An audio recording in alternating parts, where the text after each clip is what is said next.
أعوذ بالله من الشيطان الرجيم بسم الله الرحمن الرحيم الحمد لله الصلاة والسلام على رسول اللہ۔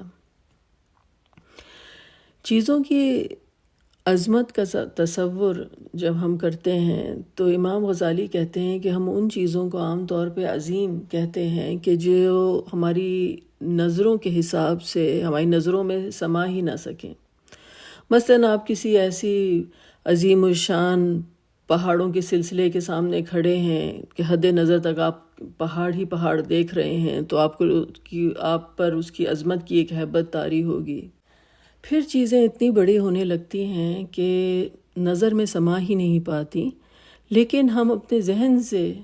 ادراک کرتے ہیں۔ یعنی کہ جیسے زمین ہے، اب اتنی وسیع اللہ تعالیٰ نے زمین پھیلائی ہے کہ اب اس انسان جو ہے ایک میپ بنانا شروع کرتا ہے، یعنی اپنے ذہن کے کوزے میں اس کا کانسیپٹ سمجھنے کے لیے ہم میپس بناتے ہیں، اور ایک میپ جو ہوتا ہے ہماری نظر کے سامنے ہوتا ہے اور ہم کہتے ہیں کہ اس پر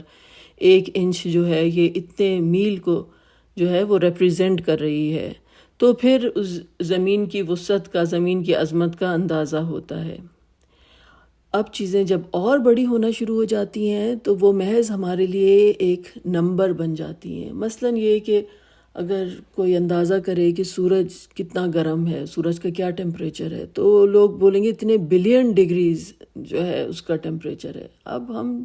رہتے ہیں جہاں پہ 40-50 ڈگری ٹیمپریچر ہو گیا فahrenheit، یا اس سے کم یا اس سے کچھ زیادہ، تو ہم اس دنیا میں رہتے ہیں، اور اب آپ جب کہیں کہ کوئی چیز اتنے بلین ڈگری فahrenheit ہے تو پھر تو یہ ایک ایسی چیز ہے کہ جو ہمارا ذہن بھی سمجھنے سے قاصر ہے۔ لیکن بہرحال ایک پیمانہ ہے، ایک کوئی نمبر ہے کہ جس پہ جو نمبر سن کر انسان پر ہیبت طاری ہوتی ہے، لیکن ہم اس کو سمجھ نہیں پاتے، لیکن کسی اسٹینڈرڈائزڈ میجرمنٹ سے ہم حساب کر سکتے ہیں۔ یعنی ہر عظیم چیز جو ہے اپنے سے جو کمتر چیز ہے میجرمنٹ میں، اس کے حساب سے جانی جاتی ہے، ٹھیک ہے۔ تو یہ ایک دنیا کا قاعدہ ہے کہ کچھ چیزیں جو ہیں ہماری نظر کے حساب سے عظیم ہوتی ہیں، اور پھر کچھ چیزیں جو ہوتی ہیں وہ اس قدر عظیم ہوتی ہیں کہ ذہن ان کا ادراک کرنے کی کوشش کرتا ہے، لیکن ہم اس کو سمجھ نہیں پاتے۔ لیکن بہرحال کوئی ایسی میجرمنٹ موجود ہے کہ اس میجرمنٹ کے حساب سے آپ اس چیز کو سمجھنے کی کوشش کرتے ہیں۔ لیکن جس نے اس کائنات کو بنایا ہے، یعنی ایسی گیلیکسیز بنائی ہیں کہ آپ دنیا کا سب سے بڑا ٹیلیسکوپ بھی بنا لیں تو آپ کو پتہ نہیں چلتا کہ کہاں پر یہ آسمان شروع ہوتا ہے اور کہاں پر ختم ہوتا ہے۔ اس کی ذات کے بارے میں، اس کی عظمت کا کون اندازہ کر سکتا ہے، جس کے بارے میں قرآن میں آتا ہے لیس کمثلہ شیء، کہ اس کی، تو آپ یہ تو چھوڑیں کہ اس کی جیسی کوئی مثال موجود ہے، اس کی مثال کی جیسی بھی کوئی چیز موجود نہیں ہے۔ یعنی کہ کوئی سٹینڈرڈ ہے ہی نہیں کہ جس سے آپ اللہ سبحانہ وتعالیٰ کی عظمت کا جو ہے آپ اندازہ کر سکیں۔ تو یہ اللہ سبحانہ وتعالیٰ کا نام ہے العظیم، اور اس نام کی جسے کہتے ہیں کہ انسان پر ہیبت بھی ہونی چاہیے، اور اس سے انسان کا حوصلہ بھی بڑھنا چاہیے۔ جیسے کہتے ہیں نا کہ ہر نام کا ایک جمالی پہلو ہے اور ایک جلالی پہلو ہے۔ جمالی پہلو اس کا یہ ہے کہ جب انسان اپنی ذات میں، اپنے کوزے میں جو ہے قید ہو جاتا ہے اور سمجھتا ہے کہ وہ ڈپریشن کی حالت میں کہ بس اتنی ہی دنیا ہے اور ہر چیز ختم ہو رہی ہے، تب اس کو جو ہے اس ڈپریشن سے جھنجھوڑنے کے لیے انسان کو یاد دلانا پڑتا ہے کہ اللہ سبحانہ وتعالیٰ کا نام العظیم ہے، اور العظیم جب اس کا نام ہے اور اس پر انسان توکل کرے تو دروازے، بے انتہا دروازے جو ہیں ابھی منتظر ہیں آگے کھلنے کے لیے۔ اور یہ زندگی جو ہے یہ تو ایک جسے کہتے ہیں کہ ابھی ایک ابتدا ہے، ایک قطرہ ہے دریا میں، اور ایک آگے طویل زندگی ہے، اور انسان جب مختلف مرحلوں سے گزرتا ہے، اور بعض اوقات ہوتا ہے کہ کوئی کسی چیز سے انسان گزر رہا ہوتا ہے اور پھر اس کے بعد جب وہ نکل آتا ہے تو اس کو یاد ہی نہیں رہتا کہ وہ اس پر کیا گزری تھی۔ یعنی وہ ایک ایک نئی دنیا میں چلا جاتا ہے۔ تو اسی طرح سے اللہ تعالیٰ کے پاس لامحدود وسائل ہیں، تو انسان کی دنیا جو ہے بہت وسیع ہے، اور تو یہ ایک جمالی پہلو اس نام کا ہے، لیکن اس نام کا جو جلالی پہلو ہے وہ یعنی اللہ کا ذاتی نام بھی ہے اور اللہ کا صفاتی نام بھی ہے۔ اللہ تعالیٰ کی ذات بھی العظیم ہے، اور اللہ تعالیٰ کی تمام صفات پر یہ نام محیط ہے، یعنی اس کا رحم بھی عظیم ہے تو اس کا قہر بھی عظیم ہے، اور اس کے دینے کے بھی کوئی انتہا نہیں کہ وہ عظیم ہے جب وہ دینے کے لیے آئے، لیکن اگر وہ قید کرنے کے لیے آئے تو اس کی عذاب سے بھی انسان کو ڈرنا چاہیے، کہ عذاب عظیم سے بھی جو ہے قرآن میں جو ہے وہ ڈرایا گیا ہے۔ جیسے قیامت کے روز کو جو ہے یوم عظیم کہا گیا، اور جو قیامت کے دن جو زمین جو ہے وہ ہلا دی جائے گی تو وہ شیء عظیم اس کا ذکر کیا گیا۔ تو انسان سوچ نہیں سکتا، ہم تو ایک چھوٹی سی جہاز کی ٹربولنس سے گھبرا جاتے ہیں نا، تو اللہ تعالیٰ نے جو اس زلزلے کو، جو کہ آخری جب کائنات کے جو آخری لمحات ہوں گے، جو زلزلہ سے یہ دنیا گزرے گی، تو اللہ تعالیٰ نے کہا لشیء عظیم، کہ وہ تو عظیم ہے، تو ہم اس کا کیا اندازہ کر سکتے ہیں۔ تو بہرحال اللہ سبحانہ تعالیٰ کی ذات جو ہے وہ العظیم ہے۔ تو ہم دیکھتے ہیں کہ رکوع کی حالت میں رسول اللہ صلی اللہ علیہ وسلم نے ہمیں دعا سکھائی کہنے کے لیے، کلمات سکھائے۔ رکوع کی وہ پوزیشن ہوتی ہے جب ایک انسان کمزوری کی حالت میں ہوتا ہے، کہ اور اس میں ہم اللہ سبحانہ تعالیٰ کی عظمت کا جو ہے وہ تذکرہ کرتے ہیں، تو ہم کہتے ہیں سبحان ربی العظیم۔ تو پہلے اللہ کی تسبیح بیان کی گئی کہ عظمت کا کوئی کانسیپٹ، کوئی دنیاوی کانسیپٹ جو ہے ہمارے ذہن میں ہو، اللہ سبحانہ تعالیٰ کی ذات جو ہے اس سے بلند تر ہے۔ اور پھر کہا ربی العظیم، یعنی میرا رب، جسے کہتے ہیں نا کہ جس کی عظمت کا ہم اندازہ نہیں کر سکتے، وہ پوری کائنات کا رب ہے، اور اس کی عظمت کا ہم جب اس کا نام العظیم ہم کہتے ہیں تو کتنے انسان کو لگے کہ میں تو کہاں ہوں، لیکن رسول اللہ صلی اللہ علیہ وسلم نے کہا ربی العظیم، کہ یہ کہو کہ رب، میرا رب جو ہے وہ عظیم ہے۔ تو اللہ تعالیٰ سے ایک جسے کہتے ہیں کہ ہم قریب ہونے کی جو ہے وہ کوشش کر رہے ہیں۔ اسی طرح سے آپ دیکھیں کہ ایک دعا ہے جو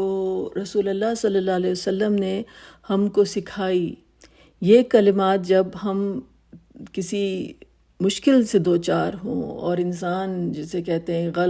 غم و حزن کی کیفیت سے دوچار ہو، انگزائٹی ہو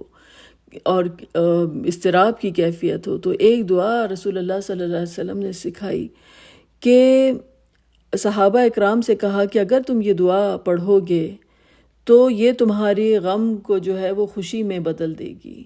تو صحابہ اکرام نے کہا تو پھر ہم ان کلمات کو کیا یاد کر لیں؟ تو آپ نے اس بات کی تائید کی۔ تو یہ دعا جو ہے اس میں اللہ سبحانہ تعالیٰ کا نام العظیم، اس کا تذکرہ کیا گیا ہے، اور یہ دعا شروع ہوتی ہے لا الہ الا اللہ العظیم الحلیم، یعنی یہ دعا کی جو ابتدا ہے وہ کیا ہے؟ لا الہ الا اللہ۔ جو دعا جب اس طرح سے شروع ہوتی ہے تو اس کی ایک وجہ ہے۔ میں جب چھوٹی تھی تو میں سوچی تھی یہ کس قسم کی دعا ہے؟ جب آیت کریمہ لا الہ الا انت، کہ دعا تو ہوتی ہے نا کہ ربنا ربی، ہم اللہ کو پکارتے ہیں، لیکن جب یہ دعا کا یہ اسلوب ہو لا الہ الا اللہ، تو سمجھیے کہ شاید ہم جب مشکل میں ہوتے ہیں تو ہم کو یہ احساس کرنا پڑتا ہے کہ یہ مشکلات میں نے اپنے اوپر خود لائی ہیں، یعنی میں نے اپنے نفس کو اپنا الہ بنا لیا تھا، اس دنیا کو شاید میں نے اپنا الہ بنا لیا تھا، مجھ سے کوئی ایسی کوتاہی ہو گئی، تو اب مجھے اپنی سمت جو ہے وہ درست کرنی ہے۔ تو سب سے پہلے مجھے یہ کہنا ہے کہ اللہ کے سوا کوئی الہ نہیں۔ ایک پہلو تو یہ ہے۔ دوسرا پہلو یہ ہے کہ جب غم جو ہوتے ہیں ہم کو ایک کمبل کی طرح چمٹ جاتے ہیں چاروں طرف سے، جیسے کوئی مکڑی کا جالا جو ہوتا ہے وہ بولنے کو تو کمزور ہوتا ہے، لیکن مکڑی کا جالا بھی انسان کے ذہن کو اگر لپیٹنا شروع کر دے چاروں طرف سے، اور آپ کے اوپر ایک جیسے کہتے ہیں کہ ایک چیز حاوی ہو گئی ہے، تو آپ کس طرح سے اس غم کے کمبل کو اٹھا کے پھینکیں گے؟ تو آپ کہیں گے لا الہ الا اللہ، کہ کوئی ذات نہیں ہے عبادت کے سوائے اللہ کے، مجھے کچھ نہیں دکھتا، میں صرف اپنے رب کی طرف دیکھنا چاہتی ہوں، میرے الہ کے اس کے علاوہ کوئی الہ نہیں ہے۔ تو اس کی ذات کی تائید کرنا کہ اللہ سبحانہ تعالیٰ کے سوا جو ہے کوئی نہیں ہے الہ۔ اور پھر اس کے بعد کہا گیا لا الہ الا اللہ العظیم الحلیم، کہ اللہ سبحانہ تعالیٰ کا نام العظیم، اللہ تعالیٰ کی عظمت کا ذکر کیا گیا کہ وہ میرا رب جو ہے وہ بہت بڑا ہے۔ جیسے نماز پڑھتے ہیں نا، ہم کہتے ہیں اللہ اکبر، کہ اللہ کی کبریائی کا ذکر کرتے ہیں کہ ہر چیز پیچھے جو ہے وہ ہٹ جائے، ہر چیز جو ہے ڈسپیئر ہو جائے، سوا اب مجھے صرف اللہ کے آگے میں کھڑا ہوں۔ تو ادھر بھی اللہ تعالیٰ کی عظمت کا جو ہے تذکرہ کیا جا رہا ہے کہ وہ میرا رب جو ہے وہ العظیم ہے، اس کا یہ نام، اس کا ذاتی نام بھی ہے، اس کا صفاتی نام بھی ہے، اس کی تمام صفات پہ یہ نام جو ہے وہ حاوی ہے۔ اس کی عظمت کا تذکرہ کیا گیا، اور جہاں اس کی عظمت انسان کو ہیبت میں بھی ڈالتی ہے کہ میں پتہ نہیں کدھر ہوں اور میرا رب اتنا بڑا ہے، میری کس طرح سے اس تک رسائی ہوگی، تو اس کے ساتھ نام ہے الحلیم، کہ میری کائنات جو ہے اس کے حلم کے اوپر قائم ہے۔ یا رب کے مجھ سے درگزر فرما دیجئے، کہ مجھے معاف کر دیجئے، میری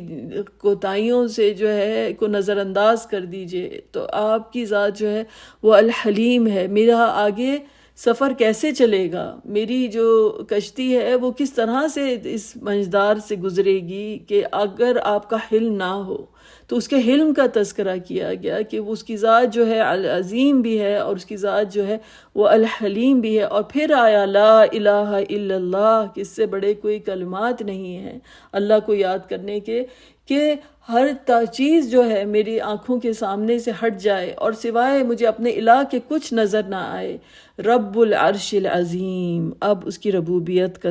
تذکرہ آیا، اس کی الوہیت کا تذکرہ کیا کہ لا الہ الا اللہ، کہ کوئی الہ نہیں ہے اس کے سوا۔ اب اس کی ربوبیت کا، کہ وہ تو رب ہے اور وہ پالنے والا ہے، اور جسے کہتے ہیں نا کہ بتدریج اللہ تعالیٰ کا قرب جو ہے وہ ہم اس کی طرف جا رہے ہیں۔ تو اب جو سب سے پہلے، جو سب سے بڑی چیز جو ہے ہمارے سامنے، کہ وہ اللہ تعالیٰ کا عرش ہے۔ ایک بادشاہ کی جو بادشاہی جو ہے، آپ ایک بادشاہ کے دربار میں ہیں اور اس کے آگے آپ کھڑے ہیں، تو ایک اسلوب ہوتا ہے نا بات کرنے کا، تو اس کی عظیم الشان ذات کا ذکر کیا گیا کہ وہ العظیم ہے، اور اب اس کی عظیم الشان حکومت کا ذکر کیا گیا کہ اس کا عرش جو ہے وہ عظیم ہے، کہ وہ رب العرش العظیم ہے، کہ اس کی ربوبیت کا جو ذکر کیا گیا، اس کی تخلیقات کا جو ذکر کیا گیا، تو جو رب ہے اس کا جو عرش ہوگا وہ اس کے شایانہ شان ہوگا۔ ہر بادشاہ کا جو عرش ہوتا ہے اس کی شایانہ شان ہوتا ہے، تو اس کے عرش کی کیا عظمت ہوگی، تو وہ سب سے پہلے اس کے عرش عظیم کا ذکر کیا گیا، اور پھر کہا گیا کہ لا الہ الا اللہ، پھر اس کے بعد کہ اس کی الوہیت کا پھر تذکرہ، اور رب السماوات و رب الارض، یعنی آپ دیکھیں کہ اس میں ریپیٹیشن ہے، رب السماوات اور رب الارض، یعنی اب ربوبیت کا جب ذکر کیا گیا تو وہ پورے آسمان کا رب ہے، رب السماوات۔ اب پوری کی پوری کائنات جو سب سے بڑی جو وسیع چیز ہم جو دیکھتے ہیں ہماری آنکھوں کے سامنے اور ہمارے ذہن کا جس کا ادراک نہیں کر سکتی، وہ آسمان ہے، تو اس کا جو رب ہے وہ ہے۔ اور پھر الگ سے کہا گیا کہ رب الارض، کہ یہ زمین بھی جو ہے ہماری، اس کا بھی وہ رب ہے۔ تو ظاہر ہے کہ زمین پہ تمام جو مخلوقات ہیں ان کا بھی رب ہے، ان کو بھی پالنے والا ہے، ان کی ہر ضرورت پوری کرنے والی ذات جو ہے وہ رب ہے، اور پھر انہی مخلوقات میں بھی شامل ہوں، تو وہ میرا بھی رب ہے۔ یعنی اب وہ میرا رب ہے تو وہ میری بھی ہر ضرورت، ہر جس چیز کی مجھے طلب ہے وہ بہتر جانتا ہے، اور وہی مجھے جو ہے وہ عطا کرنے والا ہے۔ تو اب یہ جو ہے ایک اسلوب ہے اللہ تعالیٰ کے ساتھ بات کرنے کا، کہ جیسے آپ ایک بادشاہ کے دربار میں کھڑے ہیں نا، ایک اپنے رب کو آپ پکار بھی رہے ہیں، اس کی ربوبیت کا ذکر بھی کر رہے ہیں، لیکن آپ ایک بادشاہ کے دربار میں کھڑے ہیں۔ تو پھر کہا کہ رب العرش الکریم، یعنی کہ اللہ سبحانہ و تعالیٰ جو ہیں وہ جس عرش کے رب ہیں،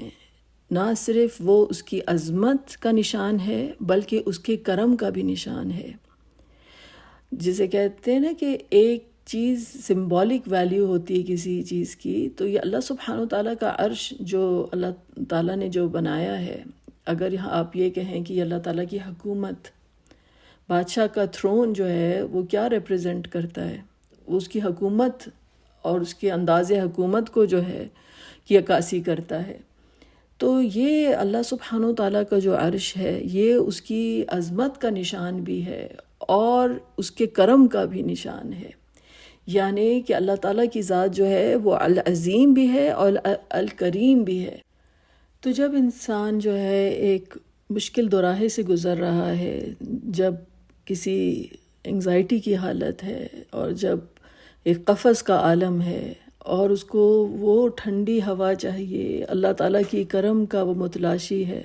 تو پھر اللہ سبحانہ وتعالیٰ کے عرش کریم کا جو ہے وہ ذکر کیا گیا کہ یا رب کہ آپ کی ذات العظیم ہے اور آپ کا جلال ہے، آپ کی عظمت جو ہے وہ آپ کے کرم پر بھی حاوی ہے، اور آپ کا فیض، آپ کا کرم آپ ہی کی ذات کے ساتھ ہی متصل ہے۔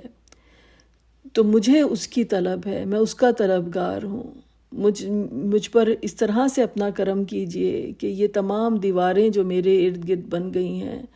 جس قلعے میں قید ہو گیا ہوں اور اس غم نے مجھے مایوسی میں دھکیل دیا ہے، تو اگر آپ کے کرم کی بارش ہوگی تو پھر ہر چیز جو ہے وہ یہ میرے لیے آسان ہو جائے گی، یہ تمام دیواریں جو ہیں ٹوٹ جائیں گی، ہر غم، ہر انگزائٹی جو ہے وہ ریزہ ریزہ ہو جائے گی، وہ تباہ ہو جائے گی۔ اور پھر رسول اللہ صلی اللہ علیہ وسلم نے جو ایک خوشخبری دی کہ یہ ذکر اس قدر مبارک ہے کہ یہ ذکر جو ہے انسان کے غم کو جو ہے وہ خوشی سے بدل دیتا ہے۔ تو یقیناً اگر ہم اس یقین کے ساتھ یہ ذکر کریں اور اللہ تعالیٰ کو پکاریں اور اپنی سمت درست کریں کہ اللہ کے سوا کوئی الہ نہیں ہے، اس سے بڑی کوئی ہستی نہیں ہے،